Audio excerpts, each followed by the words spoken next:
agradecer o nome do nosso Deus. Eu quero convidar a igreja a abrir as suas Bíblias no livro de Números, capítulo 14, do verso 1 ao 9. Mais uma vez, trazer aqui no púlpito a presença do pastor Carlos Cunha, meu professor, amigo, com a sua esposa Bedi, feliz de tê-los aqui conosco nessa noite de adoração. E você que está em casa, você que está aqui, que nos visita, sejam bem-vindos a esse momento, que o Senhor possa abençoá-los e que esse momento de adoração possa fluir para dentro do lar de vocês e trazer renovo, trazer transformação. Números, capítulo 14, do verso 1 ao 9. Vamos ficar de pé para essa leitura, em reverência à palavra do Senhor.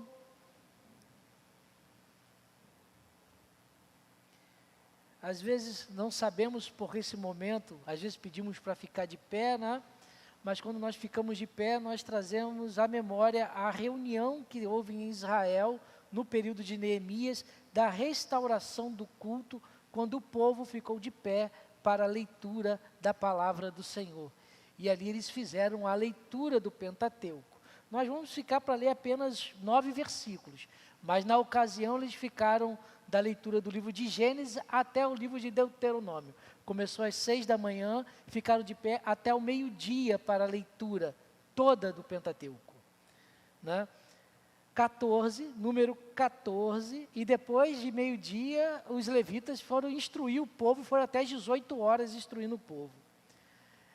Números 14, do 1 ao 9. Levantou-se, pois, toda a congregação e gritou em voz alta, e o povo chorou aquela noite. Todos os filhos de Israel murmuraram contra Moisés e contra Arão, e toda a congregação lhes disse: tomara tivéssemos morrido na terra do Egito, ou mesmo nesse deserto. E por que nos traz o Senhor a essa terra para cairmos à espada, para que nossas mulheres e as nossas crianças sejam por presa? Não nos seria melhor voltarmos para o Egito? E diziam uns aos outros: levantemos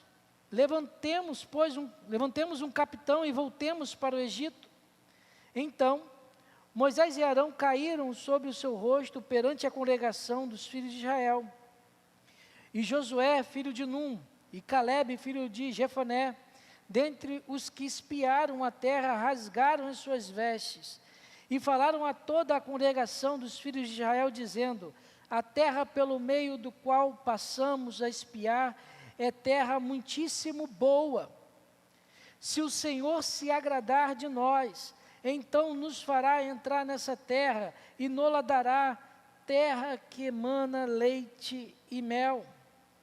Tão somente não sejais rebeldes contra o Senhor e não temais o povo dessa terra, porquanto, como pão, os podemos devorar. Retirou-se deles o seu amparo, o Senhor é conosco, não temais. Vamos ler novamente o verso 6 e o verso 7, que diz o seguinte: e Josué, filho de Num, e Calebe, filho de Jefoné, dentre os que espiaram a terra, rasgaram as suas vestes e falaram a toda a congregação dos filhos de Israel, dizendo: a terra pelo meio da qual passamos a espiar é terra muitíssimo boa. Senhor Deus, aplica a Tua palavra em nossos corações. Que nessa noite, Senhor Deus, nós possamos ter os ouvidos abertos, a mente aberta e o coração aberto para ouvir a Tua palavra, Senhor. Senhor Deus, que eu possa diminuir para que o Teu Santo Espírito cresça e toda a honra, toda a glória seja dada ao Senhor, Pai. Assim, Pai, fala conosco. Ajuda-nos a distinguir a Sua voz no meio da minha voz, para que a palavra cumpra em nossas vidas o Teu querer. Assim eu oro, em nome do Seu Filho Jesus Cristo. Amém. Podeis assentar. Meus irmãos, o título da mensagem para a nossa meditação é A Grande Promessa. De repente, alguns irmãos podem estar pensando o seguinte: alguns dias atrás, se eu não me engano, foi no dia 26 de janeiro, no culto da noite, nós meditamos sobre esse mesmo texto. Números 14, do verso 1 ao 9, aonde nós tratamos sobre a figura de Josué e de Calebe. Mas voltamos a esse mesmo texto, mas dessa vez nós vamos falar sobre a grande promessa. Meus irmãos, um dos conceitos mais vívidos que nós temos na Bíblia é o conceito de povo. Nós vamos ver essa ideia de povo perpassar toda a Bíblia, começando de Gênesis, das primeiras civilizações, do período pré-diluviano para o período pós-diluviano, entrando para o período patriarcal. Depois nós entramos no período dos juízes, entramos no reinado, Reino Unido de Saul, Reino Unido de Davi, Reino Unido de Salomão, depois o reino dividido do norte, de Reboão, e depois o reino dividido do sul de Reboão e do norte de Jeroboão. E essa ideia de povo vai perpassando a toda a Bíblia, até chegarmos em Apocalipse. E meus irmãos, ser de um povo é possuir uma cidadania. Cananeus, moabita, hebreu, depois judeu, filisteu, egípcios, é possuir uma cidadania, e junto com essa cidadania é você possuir um idioma próprio que se caracteriza a essa cidadania, é você ter uma conduta própria que está dentro, inserido daquele povo, é ter um linguajar típico, é ter uma cultura. O povo tem um representante, o povo tem um governo instituído e possui leis próprias que vai legislar essa nação. É necessário, meus irmãos, ter características, ter marcas que lhes são próprias para ser povo. Num período global, onde que tudo se globaliza e se fica internacional e se internacionaliza, de repente essas marcas culturais são deixadas um pouco de lado. Mas um povo possui as suas festas próprias, possui seus encontros, possui suas celebrações, possui suas expressões. Cada nação, cada povo instituído, possui os seus próprios desafios e as suas próprias perspectivas. Se nós formos aos nossos irmãos aqui em volta, os argentinos, uruguaios, paraguaios, nós vamos ver que os desafios e perspectivas divergem do nosso. O seu contexto inflacionário de moeda muda a característica, seu tipo alimentar muda a sua característica. E meus irmãos, que quando nós olhamos para a Bíblia, o povo mais característico que tem na Bíblia, vai perpassar toda a Bíblia, é o povo de Deus. E o povo de Deus possui a sua cidadania, possui as suas características, os seus desafios e a sua perspectiva. Nós possuímos uma santa cidadania estabelecida. Essa cidadania, meus irmãos, ela é estabelecida, ela é recrutada por Deus e ela é mantida pelo próprio Deus. Povo de Deus. E quando nós olhamos para o texto base, nesses 9 versículos que nós acabamos de ler, o texto vai nos trazer, meus irmãos, a saga de Israel. Israel, o povo material de Deus. O povo que tipificava a igreja que via de vir, aqueles que foram chamados em Abraão para representar o Israel espiritual. O povo hebreu, meus irmãos, tipificava a igreja invisível que nasceria com Cristo Jesus. O Israel material nasce em Abraão, mas o Israel espiritual nasce em Jesus Cristo. Logo, meus irmãos, quando nós olhamos a saga desse povo, olhamos para a história de Israel, nós estamos olhando para a nossa própria história, e nós olhamos para eles e aprendemos com a experiência deles, com os acertos e com os erros desse povo. E o Senhor registra a história desse povo para que nós possamos aprender, para que nós possamos encontrar respostas e encontrar as decisões que nós precisamos ter em cada dia. A igreja de Cristo Jesus é o povo de Deus.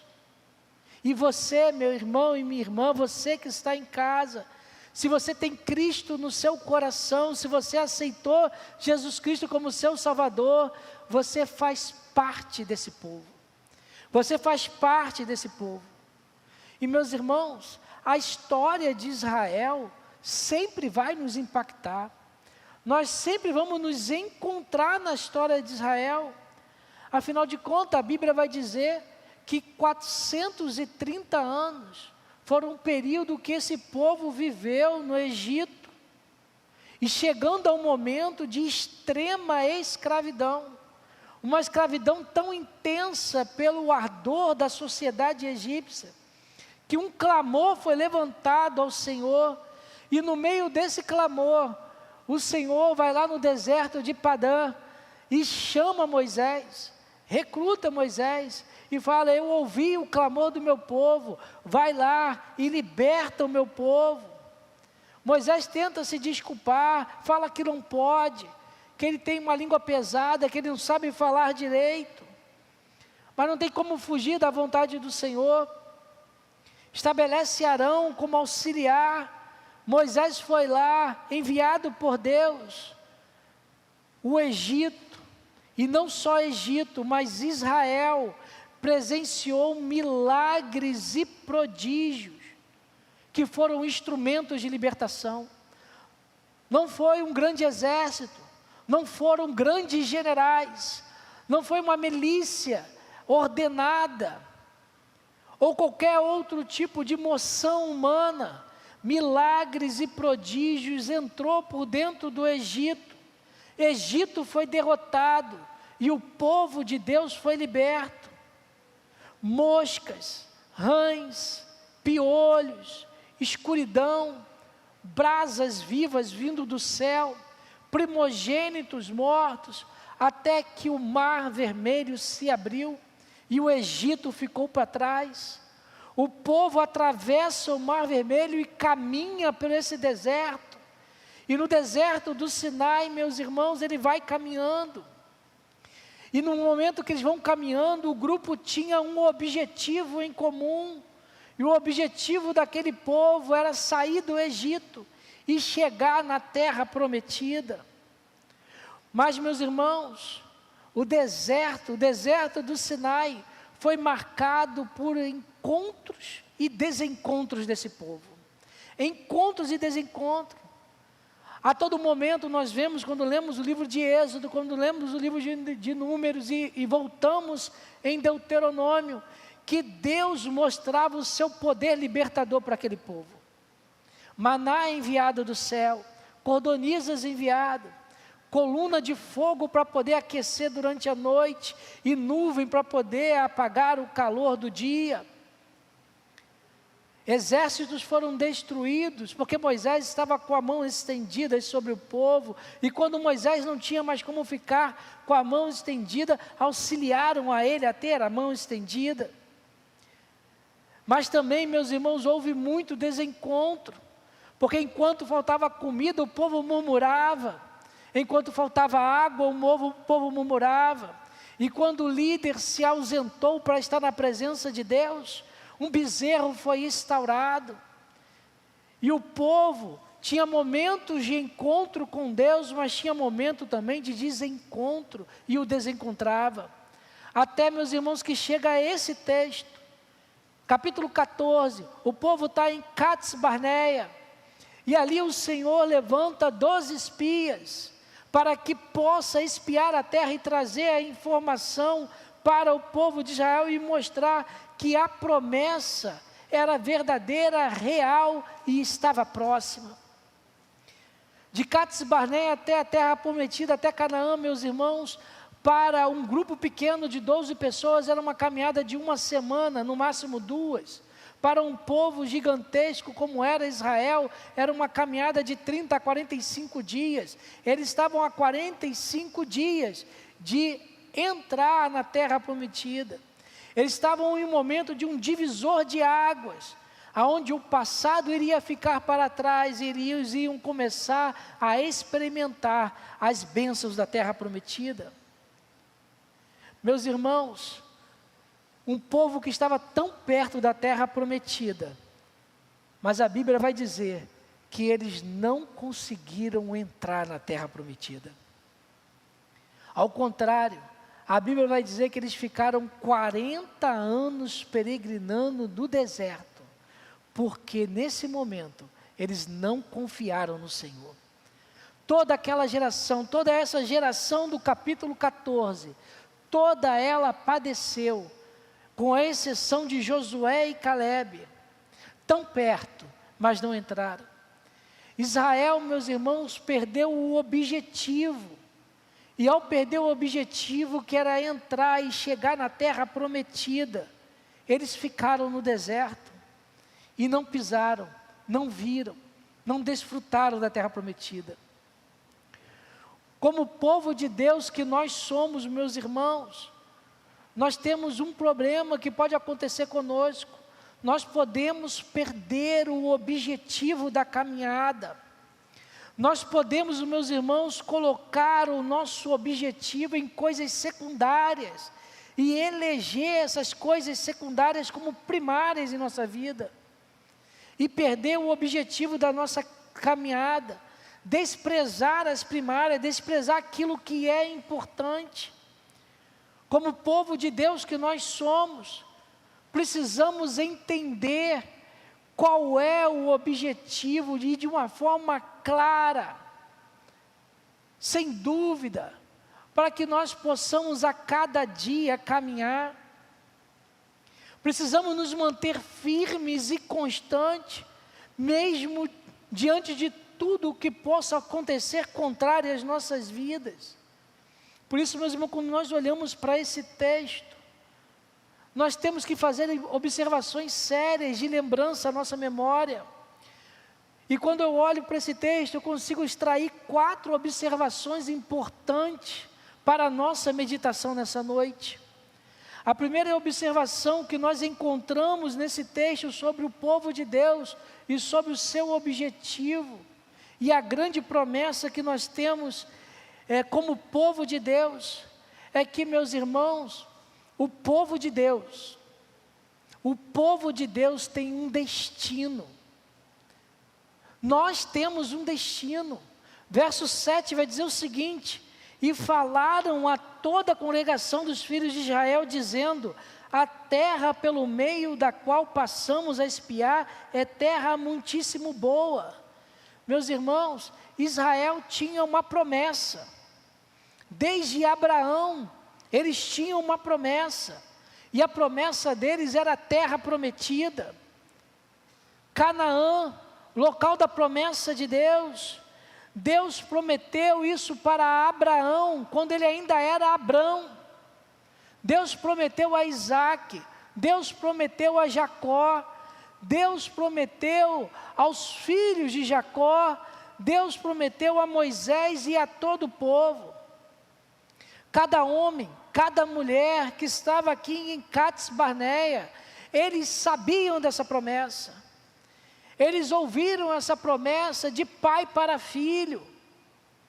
E cresceu esperando e aguardando esse momento da promessa. O Senhor tinha dado uma terra para eles. E um dia eles iam ocupar essa terra. Eles não ficariam para sempre no Egito, eles não ficariam para sempre no deserto, mas tinham um destino certo. O povo hebreu, o povo de Israel, os descendentes de Abraão, iriam entrar na terra de Canaã, e ia ser de forma permanente, de forma acertada, porque, meus irmãos, quem prometeu é fiel, e vai cumprir, iria cumprir na vida daquele povo. Mas, meus irmãos, o povo esquecia dessa promessa, E conforme caminhava no deserto, esquecia. Tem fome, como que vamos comer? Esquecia da fidelidade de Deus. Esquecia de quem fez a promessa. E ficava trazendo essas situações, murmurando contra essas situações, não confiando no que o Senhor poderia prever, e por muitas vezes perdiam de vista o objetivo da caminhada que tinham à frente, e por muitas vezes eles desejaram olhar para trás e voltar para a terra do Egito. Aqui não foi a única vez. Em todo o trajeto, eles queriam sair da liberdade dada por Deus e voltar para a escravidão do Egito. Olhavam para trás com apreço. Melhor seria estar no Egito, melhor seria ter as comidas do Egito, melhor beber a água do rio Nilo, do que padecer no deserto. O texto, meus irmãos, nos mostra que o povo de Israel, eles perderam o seu objetivo, e o Egito foi por muitas vezes desejado. O verso 4 diz o seguinte: levantemos um capitão e voltemos para o Egito. Meu irmão, minha irmã, você que está em casa, eu tenho que dizer que nós temos um destino. Nós temos um destino. Nós temos uma promessa viva e eficaz. Aqui na terra não é o nosso lugar. Nós não vamos ficar por aqui. Nós estamos aqui de passagem. Em João capítulo 14, verso do 1 ao 3, o nosso Senhor Jesus Cristo diz o seguinte: não se turbe o vosso coração, credes em Deus, credes também em mim. Na casa do meu Pai há muitas moradas. Se assim não fora, eu vou-lhe teria dito, pois vou preparar-vos lugar, e quando vos for preparar lugar, voltarei e vos receberei para mim mesmo, para que aonde eu estou, estejais vós também. Não foi Paulo que prometeu isso, não foi Pedro, não foi João, não foi Moisés, não foi Daniel, não foi Davi, não foi Salomão. Jesus Cristo, o Filho de Deus, prometeu que nós temos o destino e nós estaremos com Ele. E nós estaremos com Ele. Quem prometeu foi o Senhor da glória, o Rei dos reis, o Filho de Deus, e Ele é fiel. Nós temos um destino certo. Nós estamos apenas peregrinando. Vamos passar aqui apenas alguns anos, 70, 80, 90, quem sabe 100. Mas passará. Tudo que nós estamos vivendo aqui hoje passará. A nova Jerusalém nos foi prometida. O Senhor nos prometeu a nova Jerusalém. Jesus Cristo vai voltar. E nós veremos Ele voltando. Nós, meus irmãos, veremos e ouviremos os nossos nomes escritos no livro da vida, os nossos nomes sendo chamados. As trombetas soarão e nós ouviremos. Nós temos a terra prometida e viveremos eternamente nesse lugar. Em Atos capítulo 1, verso 11, depois que Jesus Cristo foi assunto aos céus, e o povo todo olhando, admirado, vendo o nosso Senhor Jesus Cristo subir, a Bíblia vai dizer que apareceram anjos, e o anjo chegou para aquele povo falando o seguinte: varões galileus, por que estáis olhando para as alturas? Esse Jesus que dentre vós foi assunto aos céus, virá do modo como viste subir. Nós veremos o nosso Rei descer. Nós veremos, meus irmãos, a nova Jerusalém. Não deixe esse mundo confundir a sua vida. E como nós ouvimos, já passou 2000 anos e Jesus Cristo ainda não veio. A igreja fala isso há tanto tempo, desde que eu era menino, desde que eu era criança, e ele ainda não veio. Não deixe o mundo te confundir. Não deixe, meus irmãos, a sociedade te pregar doutrina demoníaca. Não perca a esperança. A nossa grande esperança, a esperança do povo de Deus, é a volta do Filho de Deus, do Senhor da glória, e Ele vai voltar. Ele próprio disse em Apocalipse capítulo 3, verso 11, Apocalipse capítulo 3, verso 11, venho sem demora, conserva o que tens, para que ninguém tome a tua coroa.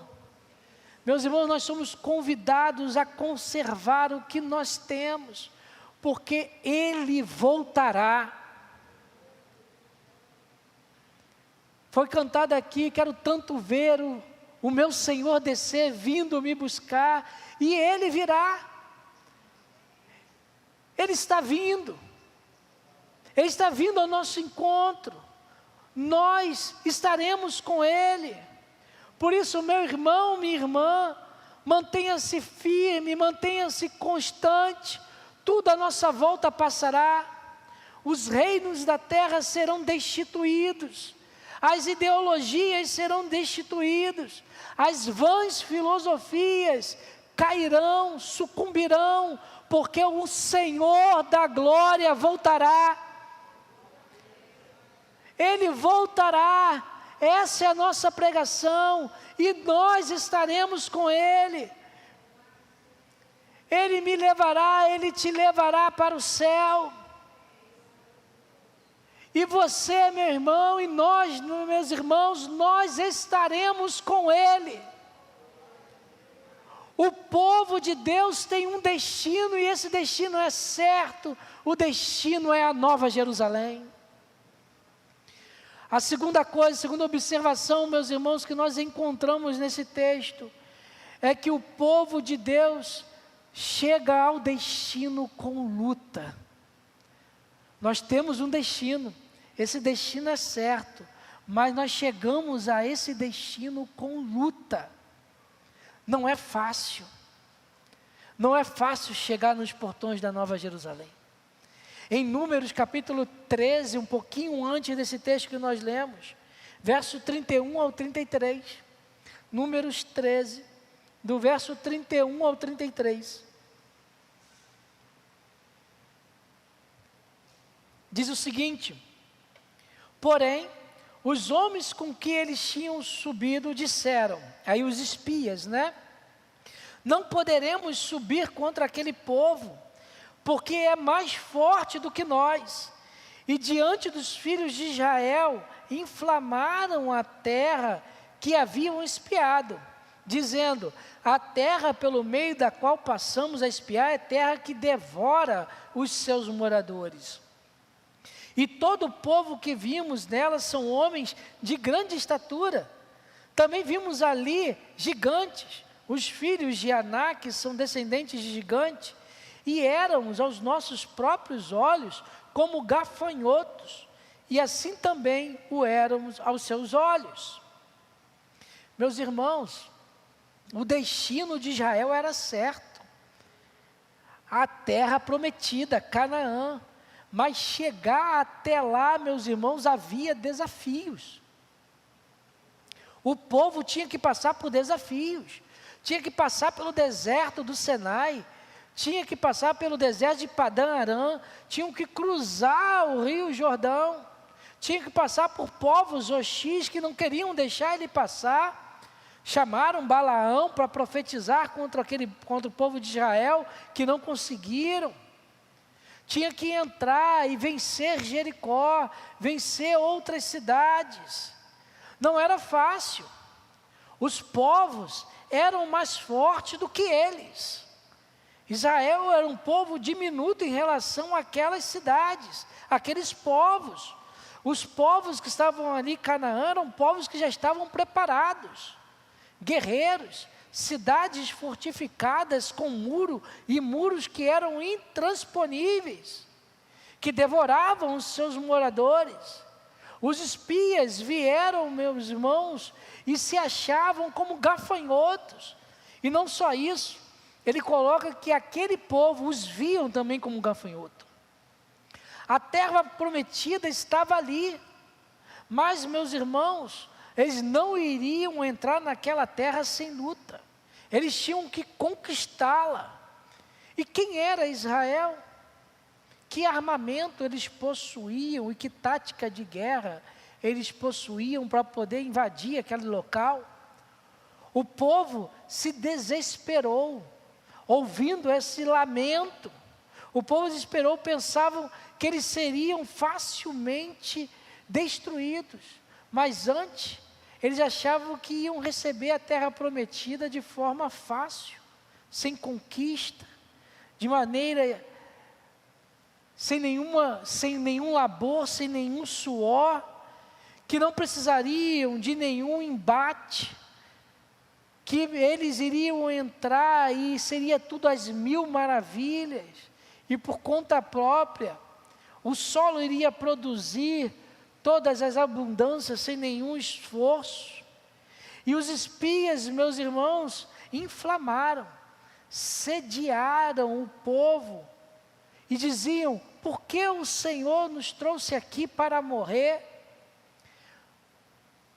Não poderíamos ter morrido e perdido tudo no Egito ou no meio do deserto? Por que nós não morremos no meio do deserto? Era melhor do que morrermos aqui diante de Canaã e ter as nossas mulheres e os nossos filhos escravizados? Não seria melhor voltarmos para o Egito e deixar essa história toda de lado? Meus irmãos, o povo de Israel desistiu da promessa de Deus por causa da luta, por causa do desafio que estava na frente deles. Eles queriam voltar à escravidão porque não queriam enfrentar a dificuldade que estava à frente. Israel desistiu da terra prometida por causa dos obstáculos que tinham no meio do caminho. Eles amargaram 40 anos no deserto por causa disso. Meus irmãos, nós só chegaremos ao nosso destino com luta. Não é fácil. A caminhada da vida cristã não é fácil. Quem falou isso para vocês é mentiroso, veio do diabo. Não é fácil ser crente, é difícil. É difícil a cada dia ser cristão. A nossa peregrinação é um caminho de dificuldade. Tropeçaremos, nos machucaremos. O galardão, meus irmãos, não é para quem começa bem a caminhada. O galardão é para quem termina bem. Entrar nas portas, entrar na Nova Jerusalém, precisa passar pelos portões. É a chegada que tudo conta. Cada dia é desafiador. Cada dia nós temos um desafio novo em nossa vida.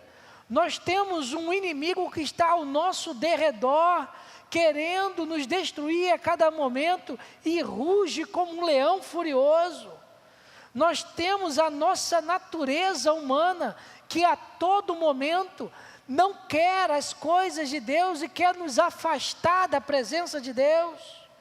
Nós temos uma sociedade que está munida com todos os armamentos possíveis para que você possa ir para o inferno junto com eles.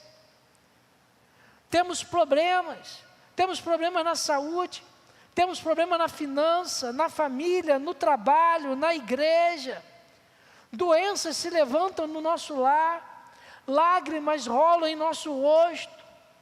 Mas em João capítulo 16, verso 33, vai dizer o seguinte, João 16, 33, essas coisas vos tenho dito para que tenhais paz em mim.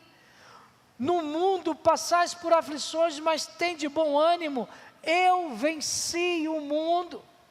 O nosso Senhor Jesus nos alertou, o nosso destino é certo, Ele prometeu a nova Jerusalém, Ele prometeu a terra prometida para nós.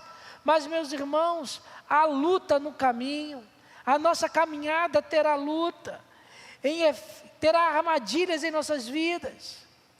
A nova Jerusalém está à nossa frente, nós alcançaremos, veremos o nosso Rei da Glória, veremos Ele sentado no alto e sublime trono, e os querubins e os serafins ao lado dele o adorando. Mas, meus irmãos, há ciladas e armadilhas no meio da nossa caminhada.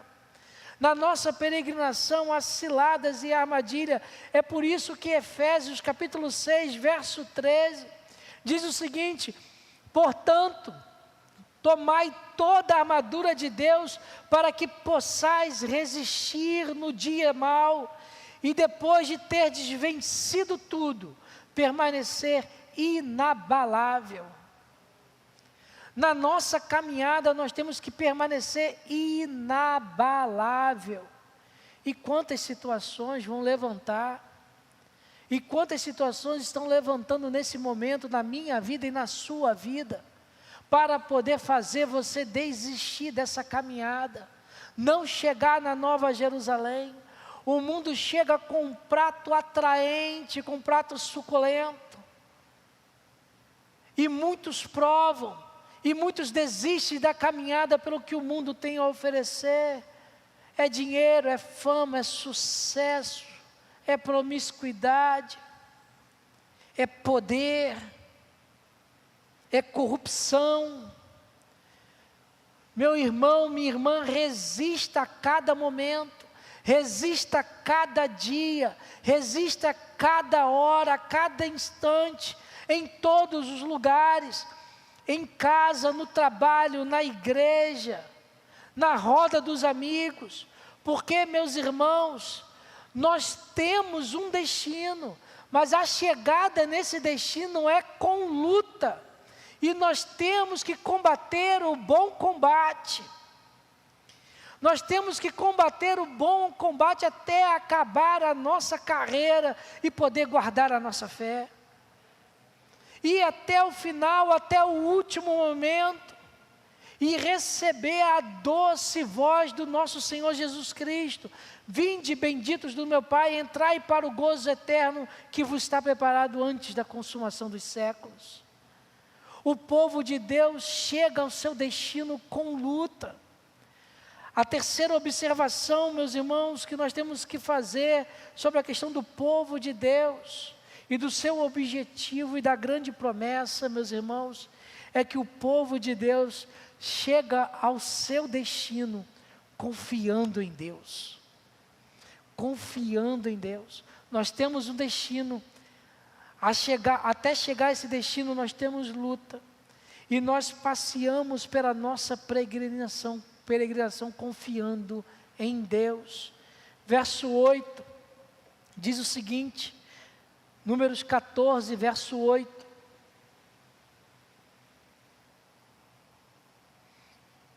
se o Senhor se agradar de nós, então nos fará entrar nessa terra, e nos dará terra que mana leite e mel. Meus irmãos, os povos de Canaã eram povos fortes, povos de guerra, povos que marcavam as suas entradas com cabeças dos seus povos vencidos, daqueles a qual eles venceram. As cidades eram fortificadas e preparadas para todas as batalhas. Os exércitos, meus irmãos, eram arrumados, eram alinhados para a guerra. E Israel, meus irmãos, eram como gafanhoto, diminuto, fraco, sem nenhuma perspectiva de guerra. Israel não tinha nenhuma chance diante daquele povo. Porém, meus irmãos, o Senhor ia pelejar para Israel. Israel não tinha que derrubar as muralhas de Jericó, o Senhor iria derrubar as muralhas de Jericó. Israel não iria pelejar sozinho, O Senhor ia entrar em cada batalha.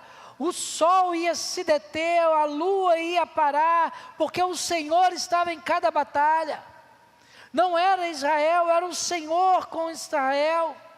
Eles não iriam fazer nada sozinhos.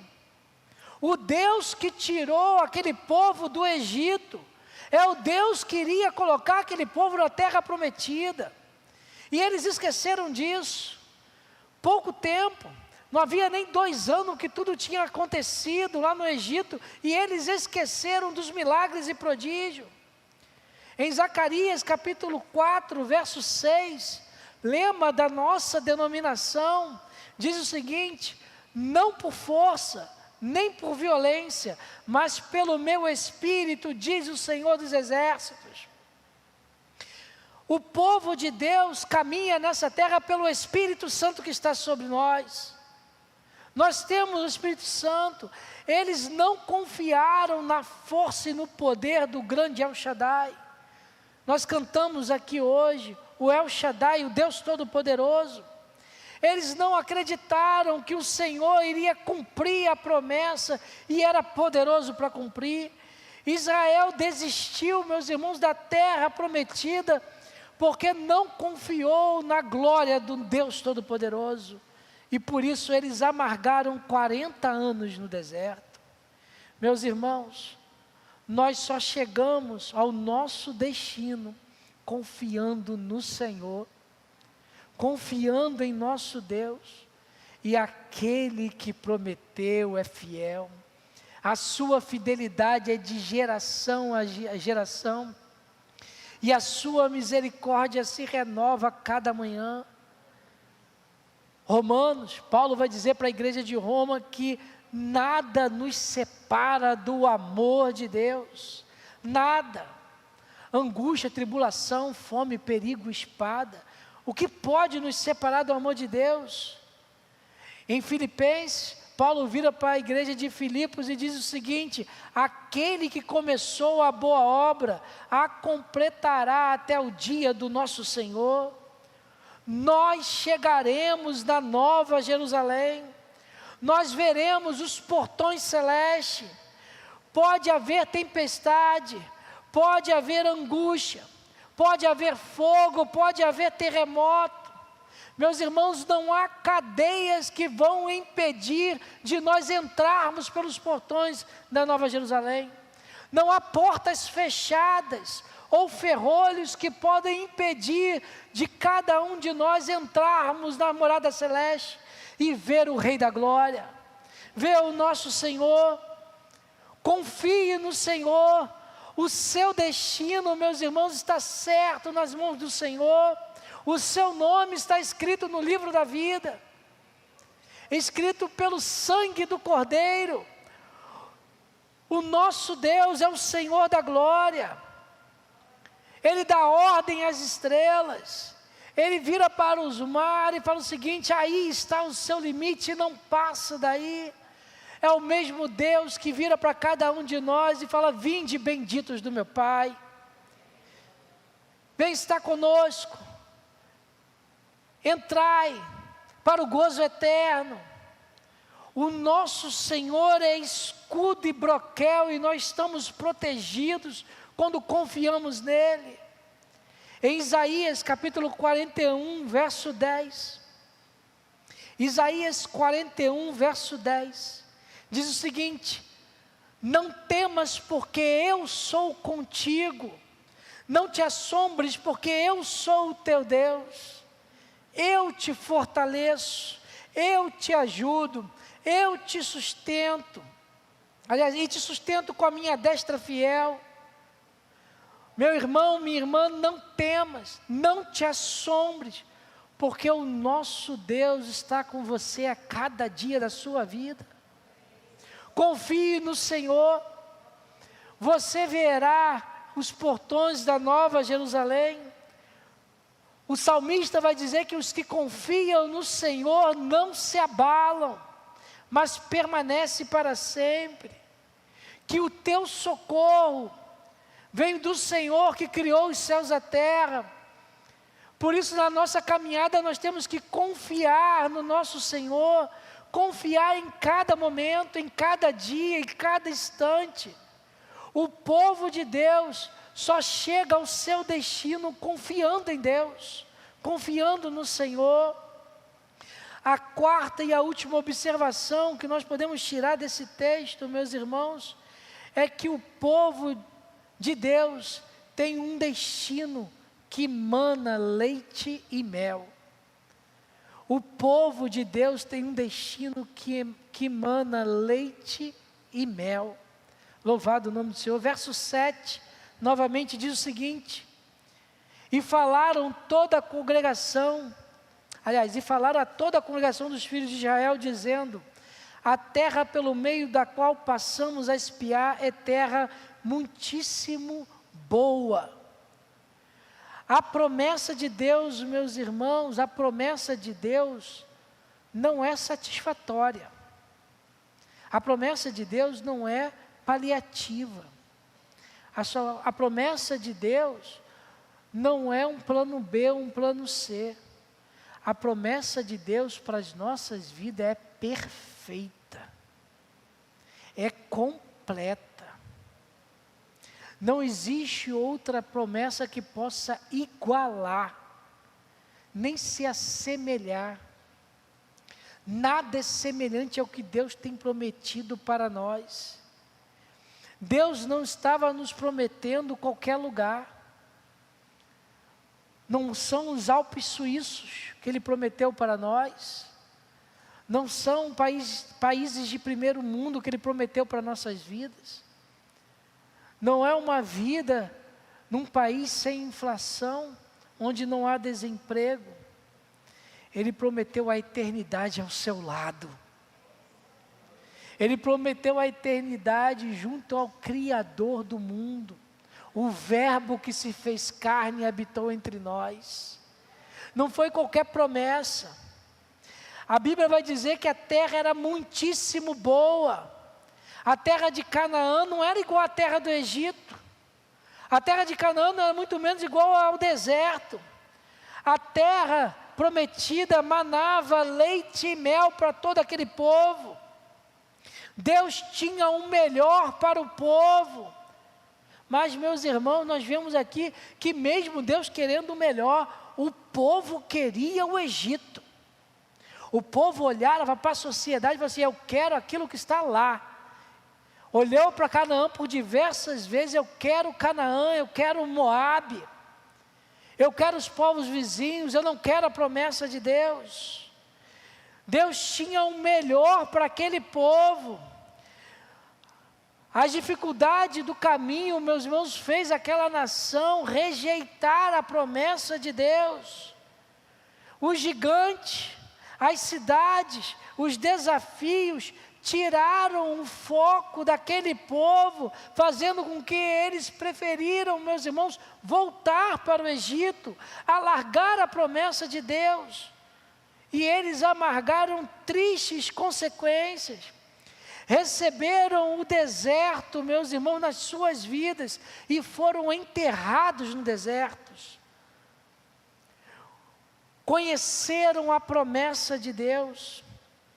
Aquele povo conheceram a promessa de Deus. Aquele povo, meus irmãos, caminharam até a promessa de Deus. Aquele povo espiaram a promessa de Deus, mas aquele povo não desfrutou da promessa de Deus. Triste povo, triste geração, que conheceram, caminharam até lá, espiaram e vislumbraram a promessa, mas não desfrutaram. Eles amargaram 40 anos do deserto e apenas uma outra geração que entrou, porque a luta da caminhada tirou o foco do povo de Deus para as dificuldades da caminhada.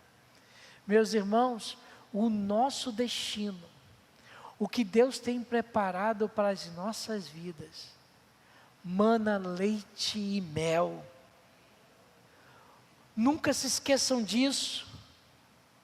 Nós somos peregrinos nessa terra, e o lugar para onde nós estamos indo é muito melhor do que aonde nós estamos. Não há advérbio de intensidade que nós podemos colocar para dizer quão diferente é. Podemos usar o mesmo artifício de João 3,16.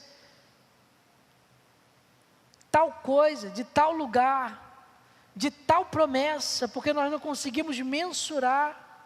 Prometido pelo Filho de Deus, o Senhor da glória, que verteu o sangue por cada um de nós. Não haverá violência, não haverá doença, não haverá choro, não haverá decepções, as decepções acabarão, a morte perderá o seu vínculo, ela perderá a sua batalha. Onde está, ó grilhão da morte, ó morte, onde estão os seus agrilhões? Vencida está a morte em Cristo Jesus. As frustrações não existirão mais. Adeus ao pecado, adeus à carnalidade, adeus ao diabo. Nós estaremos no lugar de repouso eterno e de glória eterna. Romanos 8, verso 18, acompanhem comigo. Romanos 8, 18.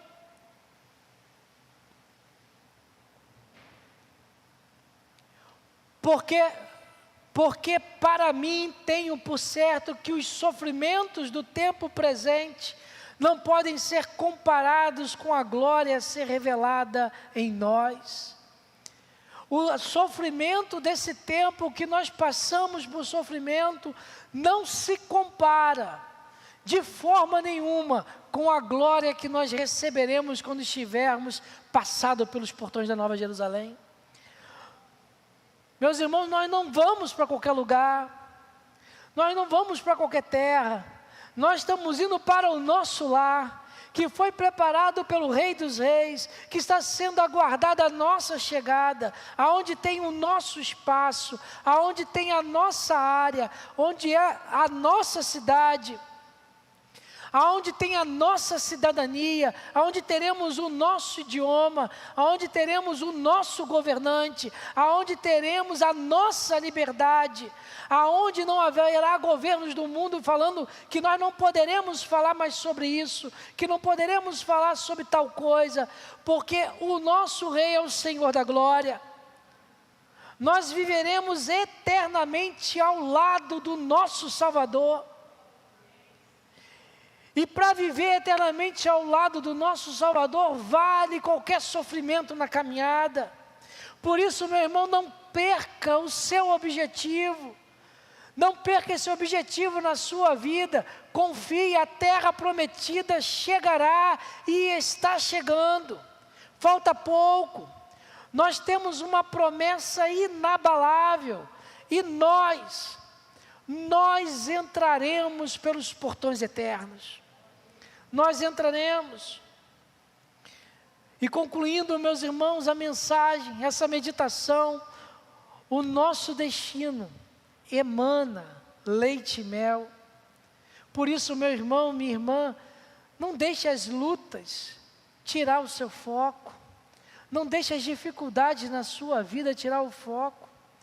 É a sua saúde, são os seus filhos, é a família, é o emprego, é a economia da nossa nação. Não deixe as lutas do tempo presente tirar o seu foco. Nada pode fazer você perder essa promessa, porque essa promessa foi conquistada na cruz. Na cruz. E diante do nosso Senhor Jesus Cristo, a tempestade se acalma, a doença é curada, e diante da voz do nosso Senhor, tudo se resolve, tudo é colocado no seu eixo, e a promessa do nosso Senhor permanece inabalável em nossas vidas. Nós estamos indo para Jerusalém, nós estamos indo para a nossa casa, nós estamos indo para o nosso lar. O mundo pode dizer que não, pode falar que é mentira, que é mito, que não vai acontecer, mas vai acontecer, está acontecendo. Jesus virá, e nós estaremos com Ele. Quero terminar a nossa mensagem lendo um texto, Apocalipse, capítulo 21, verso de 1 ao 7. Apocalipse 21, verso de 1 ao 7, todos acompanhando comigo a leitura.